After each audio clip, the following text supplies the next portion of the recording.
एक जिन्न जो औलियाओं को आजमाने आता था, मगर जब हजरत गौसे आजम को आजमाना चाहा तो फिर उस जिन्न के साथ ऐसा क्या हुआ। रिवायत है कि हजरत गौसे आजम के साहिबजादे हजरत सैयदुना अब्बू अब्दुल रज्जाक रज़ी अल्लाह ताला अन्हु फरमाते हैं, मेरे वालिदे गिरामी सैयदुना शेख मोहियुद्दीन अब्दुल कादिर जीलानी रज़ी अल्लाह ताला अन्हु एक रात जामिया मंसूर में नमाज अदा कर रहे थे। इबादत में मग्न थे कि अचानक सुतूनों के पास किसी चीज के रेंगने की आवाज आई और देखा एक बड़ा सांप धीरे धीरे सरकता हुआ आपके सजदे की जगह तक पहुंच गया और अपना मुंह खोलकर वहीं ठहर गया। आपने जब सजदा करना चाहा तो उसे नरमी से हाथ से हटाया और सजदा पूरा किया। फिर जब तशहुद के लिए बैठे वो सांप आपकी रान पर चढ़ आया, धीरे धीरे गर्दन तक पहुंचा और आपसे लिपट गया, मगर आप बिल्कुल बेखौफ जिक्र और इबादत में वैसे ही मशगूल रहे। जब सलाम फेरा तो न वो सांप रहा न कोई निशान। दूसरे दिन जब आप मस्जिद से बाहर मैदान की तरफ गए तो एक लंबा कद वाला अजनबी शख्स नजर आया जिसकी आंखें बिल्ली की तरह चमक रही थीं। आपने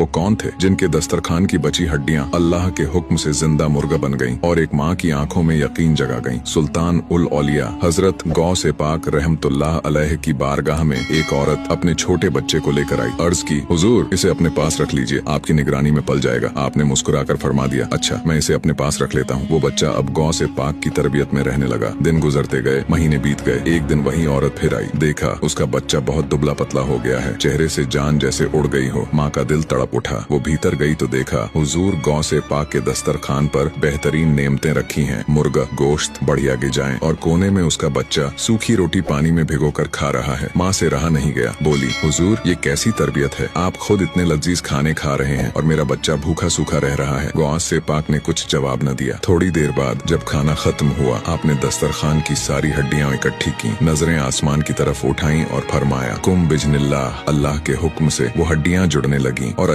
जो चोर चोरी करने आया, मगर उसी पल तकदीर ने उसे कुतुब का मुकाम अता कर दिया। हजरत गौसे पाक रहमतुल्लाह अलैह आराम फरमा रहे थे। इसी दौरान एक चोर अंदर दाखिल हुआ। उसकी नजर आपके जुब्बे पर पड़ी। वो हाथ बढ़ाता ही है कि अचानक दरवाजे पर दस्तक हुई। गौसे आजम ने बिना आंखें खोले फरमाया, आ जाइए। दरवाजा खुला। अंदर हजरत खजर अलैहिस्सलाम दाखिल हुए। उन्होंने कहा, बसरा के कुतुब का इंतकाल हो गया है, अब उस शहर का कुतुब कौन होगा। गौसे पाक ने बिना आंख खोले इशारा किया। वो दरवाजे के पीछे खड़े हैं, उन्हें ले जाइए। चोर हैरत में खड़ा था, हाथ में जुब्बा लिए। हजरत खजर अलैहिस्सलाम ने कहा, मुबारक हो, अल्लाह ने तुम्हें कुतुब बना दिया। सोचिए, जिस चोर को सजा मिलनी चाहिए थी, गौसे आजम रहमतुल्लाह अलैह ने न सिर्फ माफ किया बल्कि उसके लिए बुलंद दर्जा भी अता कर दिया। असल हकीकत ये थी, चोरी तो की थी मगर दामन किसका था, सरकार गौसे आजम रहमतुल्लाह अलैह का। यही है औलिया अल्लाह का करम, जहाँ गुनाहगार भी रहमत से रहनुमा बन जाते हैं। आप भी हजरत गौस पाक के दीवाने हैं तो कमेंट में या गौस अलमदद जरूर लिखें।